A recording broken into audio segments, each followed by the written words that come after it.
going to be drawing a fall fox. So our white paper is vertical. Make sure that you have your name on your paper. You can put your pencil away because we're going to be drawing with a different tool.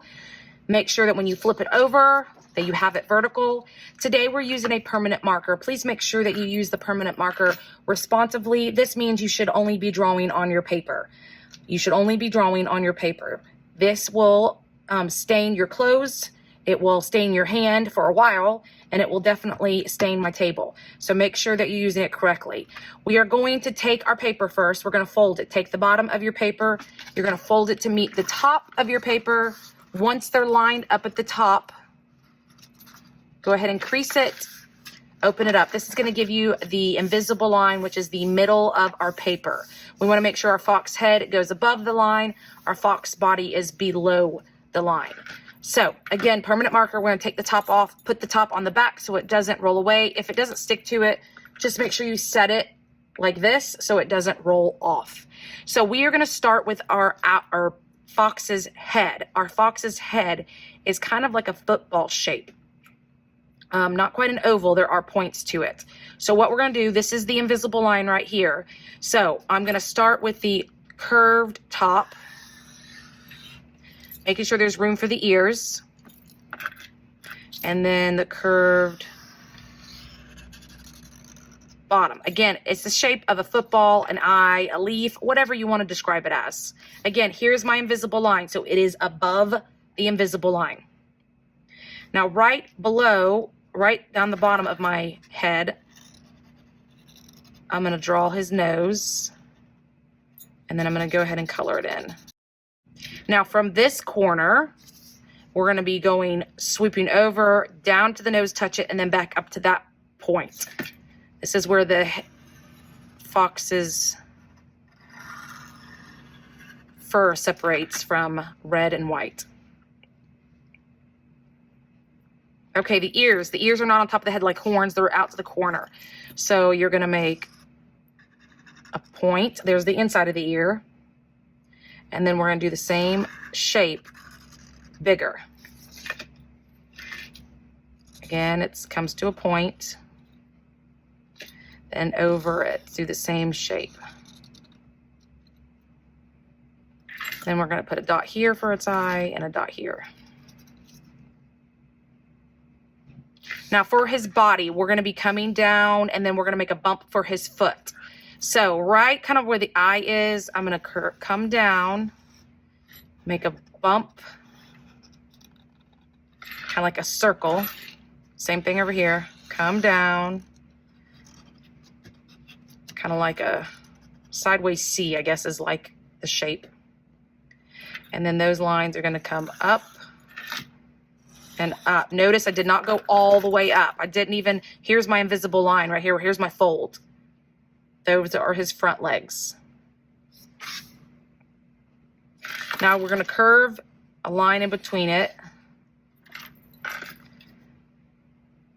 And then we're going to make a half circle right here. That's his belly. For his back legs, we're going to do the same kind of foot, but it's going to come where this leg stops. I'm going to start on the outside of this body. I'm going to do like a J with another bump. Same thing, where this leg is, I'm going to come on the outside, a J with a bump.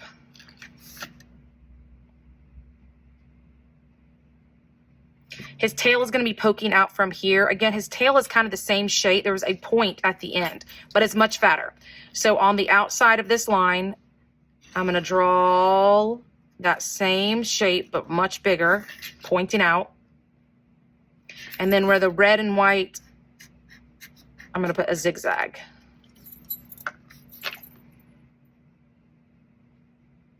Okay, we have drawn our fall fox, so please make sure your permanent marker top gets on nice and tight. Put that away. Again, we are going to be adding color on the next lesson. Okay, adding color to our fox. Make sure that you have your correct paper. There's no need for a paint mat today, really. We're going to be using our cake tempera paints. So if you feel free to add a paint mat if you feel like you need to protect your service. So I have a flat red brush. So make sure you know who is getting the flat red brushes out. Our Tippy's house looks a little different. It's going to be laying on our tray. Our tray looks a little different. There is water today. Yes, we are using water to wash off Tippy. We have to use water to wake up these cake tempera paints. Now, I know they look a little messy, but this is orange. We have brown, red, green, blue, yellow, white, black. We are not using all of these, so make sure you know which ones we're using. And if it looks a little muddy, we're just going to have to use a little more effort to wake it up. So we are going to start with our background. We're going to be using the blue. I'm going to flip this around. And this needs to stay on the water so that way it doesn't take up more space. So you're going to get a wet brush. All I do is dip Tippy in the water. I'm going to take it over to my blue and I'm gently rubbing to wake up Tippy. Wake up the paint. So notice I'm moving my paintbrush around. I'm going to start at the top and I'm going to spread out the paint. Now I know I do not need to get any more paint until no more paint is moving on my brush. I've got to take my time, go around the fox. Notice there's still paint on my brush. I'm not moving to get more paint. Now notice my paint's starting to run out. So a little water, wake up my paint, continue. If you get some in your fox, just keep moving. Spread the paint out.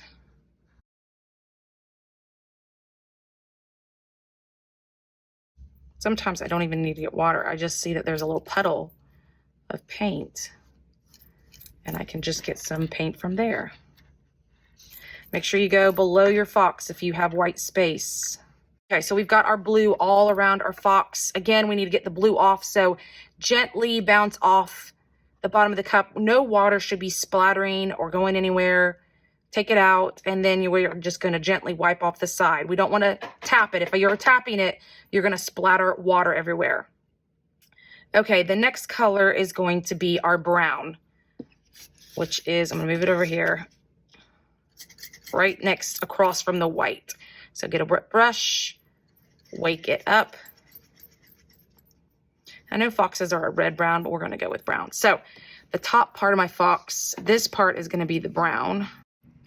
So take your time, spread the paint. The outside of the ears are going to be brown, not the whole ear.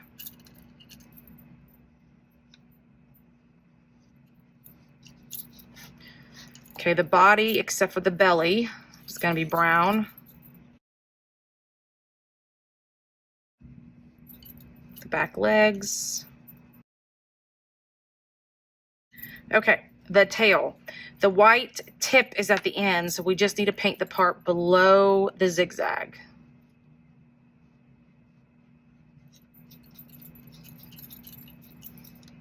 Okay, you have finished painting your fall fox. So brushes, you're gonna go ahead, gently bounce them off the cup and the bottom, wipe them off the side.